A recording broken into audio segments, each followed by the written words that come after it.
Badiyadka മാവിനക്കട്ടയിൽ car വൈദ്യുത പോസ്റ്റിലിടിച്ചുണ്ടായ അപകടത്തിൽ ഷോക്കേറ്റ് യുവാവ് മരിച്ചു. മാവിനക്കട്ട സ്വദേശി കലന്തർ ഷമ്മാസാണ് മരിച്ചത്. KSEBയുടെ അനാസ്ഥയാണ് മരണത്തിന് കാരണമായതെന്ന ആരോപണവും ഉയർന്നിട്ടുണ്ട്. ബദിയടുക്ക മാവിനക്കട്ടയിൽ വെള്ളിയാഴ്ച രാത്രി 10 മണിയോടെയാണ് അപകടം സംഭവിച്ചത്. കലന്തർ ഷമ്മാസ് ഓടിച്ചു വന്ന KL 14T 7481 കാർ വൈദ്യുത തൂണിലിടിച്ച് മറിയുകയും യുവാവ് കാറിൽ നിന്നും പുറത്തേക്ക് തെറിച്ചു വീണ് പരിക്കേൽക്കുകയുമായിരുന്നു. ഇതിനിടെ വൈദ്യുത തൂണിൽ നിന്ന് വൈദ്യുതാഘാതമേൽക്കുകയും ചെയ്തുവെന്നാണ് വിവരം. ഉടൻ തന്നെ ചെങ്കള EK നായനാർ ആശുപത്രിയിൽ എത്തിച്ചെങ്കിലും ജീവൻ രക്ഷിക്കാനായില്ല. സഹോദരനെ രക്ഷിക്കാൻ ശ്രമിക്കുന്നതിനിടെ മൊയ്തീൻ സർവാസിനും വൈദ്യുതാഘാതമേറ്റിരുന്നു.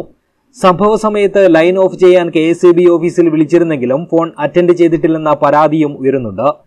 ഇതേ തുടർന്ന് KSEBക്കെതിരെ പ്രദേശത്ത് ശക്തമായ പ്രതിഷേധവും ഉയർന്നിട്ടുണ്ട്. ഇവിടെ KSEBയുടെ അനാസ്ഥയെക്കുറിച്ച് പറയാതിരിക്കാൻ വയ്യ. ഇന്നലെ നാട്ടുകാർ നിരന്തരമായി KSEB ഓഫീസിൽ വിളിച്ചെങ്കിലും അവിടെ ഫോൺ എടുത്തില്ല. അവിടെ വന്ന് ലൈൻ ഓഫ് ചെയ്യാൻ തയ്യാറായില്ല. അരമണിക്കൂറോളം ആ ചെറുപ്പക്കാരൻ അവിടെ പ്രാണവേദന സഹിച്ച് പെടുകയായിരുന്നു എന്നാണ് നാട്ടുകാർ പറയുന്നത്.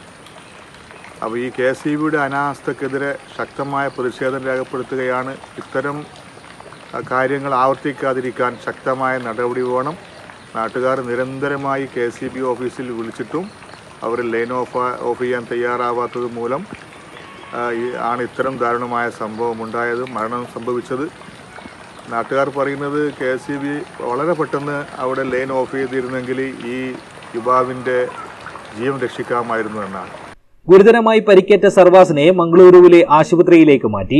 ഷമ്മാസിന്റെ മൃതദേഹം പോസ്റ്റ്മോർട്ടത്തിനായി കാസർഗോഡ് ജനറൽ ആശുപത്രി മോർച്ചറിയിലേക്ക് മാറ്റി. SSF മാവിനക്കട്ട യൂണിറ്റ് ഭാരവാഹിയാണ് മരണപ്പെട്ട കലന്തർ ഷമ്മാസ്. News bureau, Uppala.